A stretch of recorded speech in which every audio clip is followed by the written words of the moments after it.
tidak ada satu perbuatan pun yang dapat dikenai sanksi pidana dan atau tindakan dalam menetapkan adanya tindak pidana dilarang digunakan analogi agar kita tidak menjadi mangsa hukum, ya, agar kita tidak dikriminalisasi,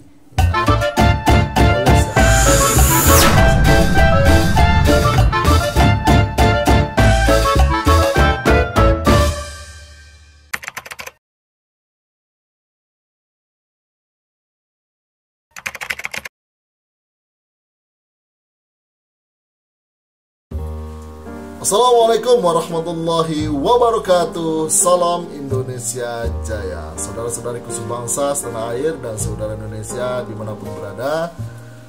Pada video kali ini saya ingin mengajak saudara-saudara sekalian untuk belajar bareng, ya, belajar bersama saya terkait tentang Kitab Undang-Undang Hukum Pidana KUHP, yaitu Undang-Undang Republik Indonesia Nomor 1 Tahun 2023, ya. Kenapa kita perlu belajar hukum? Agar kita tidak menjadi mangsa hukum. Kenapa kita perlu melek hukum? Agar kita tidak mudah dikriminalisasi. Agar kita bisa melakukan pembelaan terhadap diri kita sendiri, kepada keluarga kita, dan kepada teman-teman kita. Dan saya ingin menyampaikan, ingin share terkait di dalam Undang-Undang KUHP ini, ya. Pada video kali ini saya akan share khusus bagian ke-1, yaitu menurut waktu. Ini pasal 1, ya. Pasal 1 ayat 1 menerangkan tidak ada satu perbuatan pun yang dapat dikenai sanksi pidana dan atau tindakan kecuali atas kekuatan peraturan pidana dalam peraturan perundang-undangan yang telah ada sebelum perbuatan dilakukan. Yang kedua, dalam menetapkan adanya tindak pidana dilarang digunakan analogi, ya. Itu pasal 1-nya. Pasal 2 ayat 1, ketentuan sebagaimana dimaksud dalam pasal 1 ayat 1 tidak mengurangi berlakunya hukum yang hidup dalam masyarakat, yang menentukan bahwa seseorang patut dipidana walaupun perbuatan tersebut tidak diatur dalam undang-undang ini. Ayat 2, hukum yang hidup dalam masyarakat sebagaimana dimaksud pada ayat 1 berlaku dalam tempat hukum itu hidup, dan sepanjang tidak diatur dalam undang-undang ini dan sesuai dengan nilai-nilai yang terkandung dalam Pancasila, Undang-Undang Dasar Negara Republik Indonesia tahun 1945, hak asasi manusia, dan asas hukum umum yang diakui masyarakat bangsa-bangsa. Dan ayat ketiganya, ketentuan mengenai tata cara dan kriteria penetapan hukum yang hidup dalam masyarakat diatur dengan peraturan pemerintah. Itu tadi 3 ayat di pasal 2. Sekarang pasal 3. Pasal 3, ya.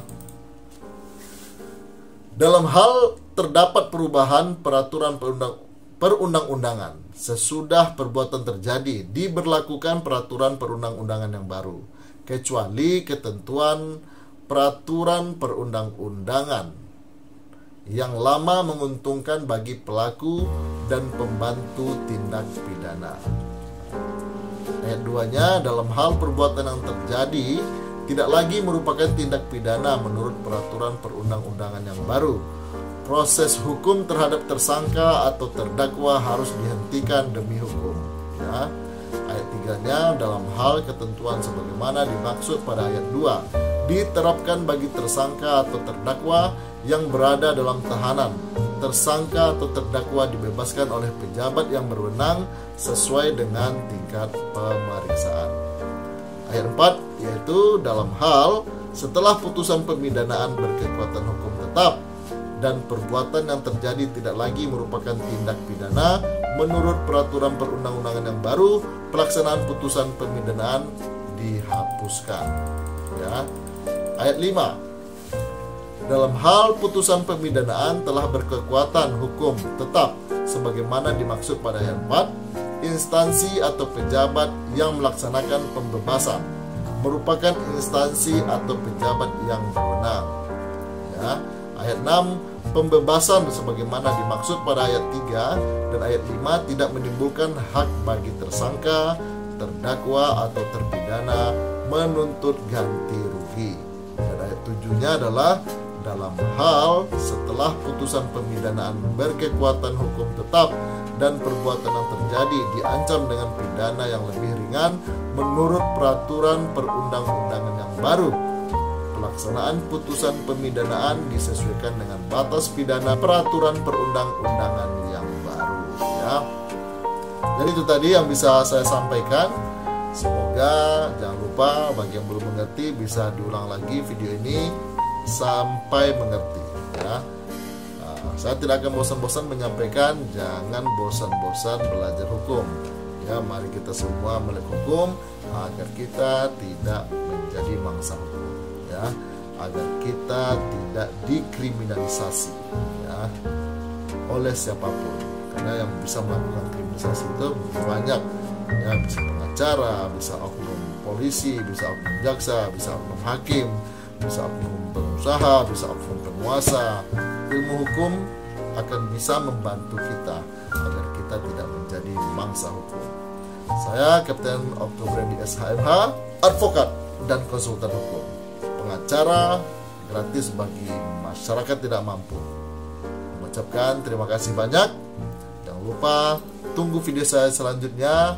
Assalamualaikum warahmatullahi wabarakatuh. Salam Indonesia Jaya.